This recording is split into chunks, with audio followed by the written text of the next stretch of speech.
मुख्यमंत्री देवेंद्र फडणवीस यांनी रायगड जिल्ह्यात जिल्हा परिषदेच्या शाळेत भेट दिली।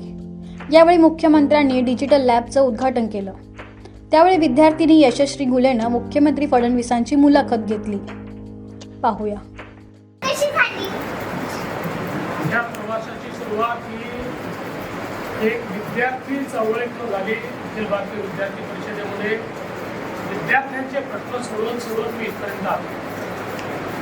आपल्या सामाजिक कामात कोणती मोठी आव्हाने आली आणि त्यातून आपण कसे मार्ग काढले? कुठल्याही सामाजिक कामात आव्हानं असतातच। जेव्हा तुम्ही समाजाकरता काहीतरी करायचं असतं त्यावेळी प्रत्येक ठिकाणी जी व्यवस्था असते ती आपल्याला बदलावी लागते। व्यवस्था बदलताना त्याच्यामध्ये अडीअडचणी येतात। तर आपल्यासमोर किती मोठे मोठे आदर्श आहेत। छत्रपती शिवाजी महाराजांचा आदर्श आहे, त्यांनी स्वराज्याची स्थापना केली। त्यांना स्वराज्याची स्थापना करताना मुलांची लढावं लागलं, काही प्रमाणात सोतियांची लढावं लागलं, पण त्यांनी त्या आव्हानाचा सामना करून व्यवस्था उभी केली। आपल्यासमोर भारतरत्न डॉक्टर बाबासाहेब आंबेडकरांचा आदर्श आहे की ज्यांनी व्यवस्थेच्या विरुद्ध इतकी मोठी लढाई उभी केली आणि मानवतेचा धर्म हा आपल्याला शिकवला आणि समतेचं राज्य हे संविधानात तयार केलं।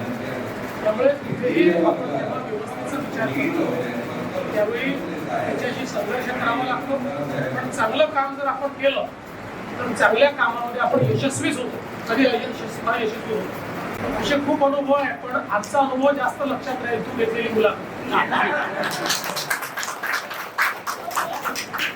आजच्या डिजिटल युगात आपण शिक्षण क्षेत्रात कोणते बदल करू इच्छिता? मला असं वाटतं की डिजिटल शिक्षण खूप महत्त्वाचं आहे आणि आज या शाळेमध्येच एक अतिशय सुंदर डिजिटल लॅबचं मी उद्घाटन केलं की इंटरॅक्टिव्ह आहे। त्याच्यामध्ये विषय देखील आपल्याला दृकश्राव्य माध्यमातून पाहायला मिळतो।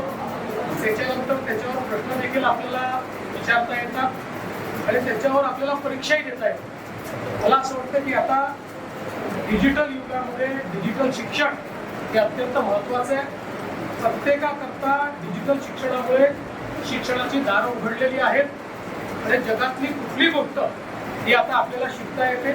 त्यामुळे मला असं वाटतं की आपल्या शाळेतले आता जे डिजिटल लॅब आहे तुमच्यापैकी प्रत्येकाने या डिजिटल लॅबमध्ये जाऊन डिजिटल शिक्षण घ्यायचं।